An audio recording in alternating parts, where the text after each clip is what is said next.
خانومی که تماس میگیری از من میخوای حقایق رو برملا کنم.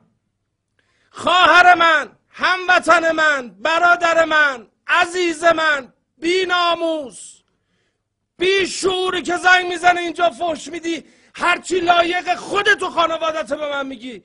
به این ایمیل گوش کن، یه دختر 8 ساله فرستاده. من که اینجا سنگ خودم رو به سینه نمیزنم که. من که دنبال قدرت و ثروت نیستم که. من نمیخوام رئیس جمهور بشم، نمیخوام رئیس مجلس بشم. من فوقش رئیس رادیو تلویزیون ملی ایران رو من بدن من قانم. یه دختر 8 ساله این ایمیل رو فرستاده.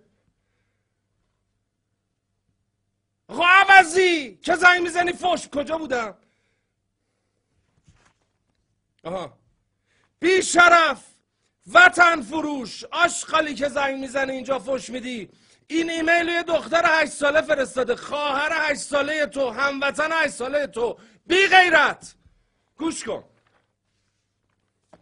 این ایمیل رو نشون بدی. ایمیل رو نشون بده.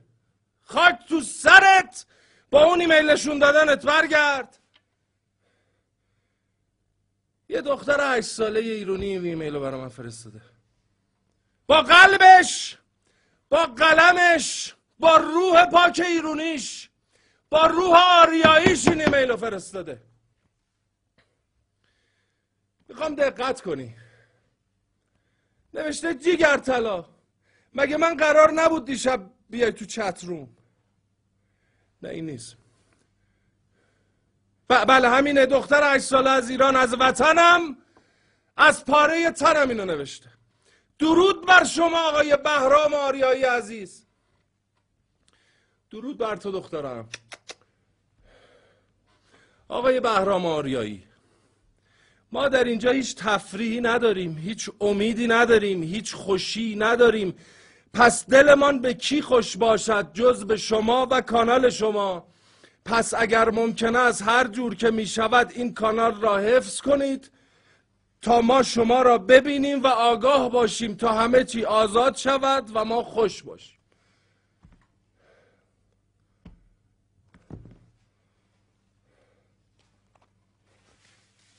این موهای تن من سیخ، مو به تن آدم سیخ میشه، اشک به چش آدم میاد.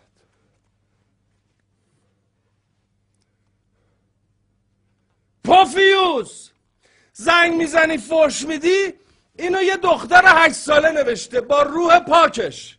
من اصلا کسی نیستم دخترم، در مقابل روح آریایی تو، عشق وطن تو، همه چی تو، من کسی نیستم. چرا فکر میکنید من اینجا سنگ خودم رو به سینه میزنم؟ چرا فکر؟ من کار میکنم، من زحمت میکشم. تو و امثال تو دختر 8 ساله با روح آریایی خودت، با فکر آریایی خودت، با جسم آریایی خودت این کانال رو حفظ میکنید با $200,000. با $200,000 این روح پاک آریایی، این کانالی که مال تو حفظ میشه. ولی منم بلدم گدایی کنم، حمال. منم بلدم گدایی کنم مثل این یارو حسنی بده بد پاشم برم ننم و بابام و میمی و کامی و رامی و همه رو بردارم ببرم تو اون حراج کده مال و جان و ناموس و کثافت تو دبی کنسرت بدم، پول جمع کنم. من گدایی نمی کنم. من برای وطنم، به عشق وطنم و به هموطنم میفروشم. این آب ایرانه. عوضی این آب ایرانه. این خاک ایرانه. این خاک شمرون تهرانه. $1,000. این خاک پیچ شمرونه $400. این خاک تهران پارس $870. من کار میکنم. این پرچم ایران دونه $1.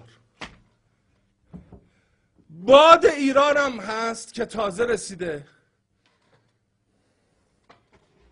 این باد میدون آزادی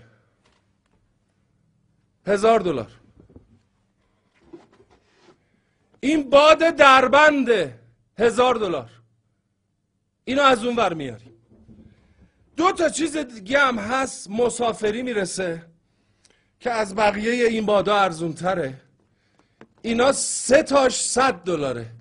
باد فتح، باد فتح ایرانی، باد فتح پاک آریایی.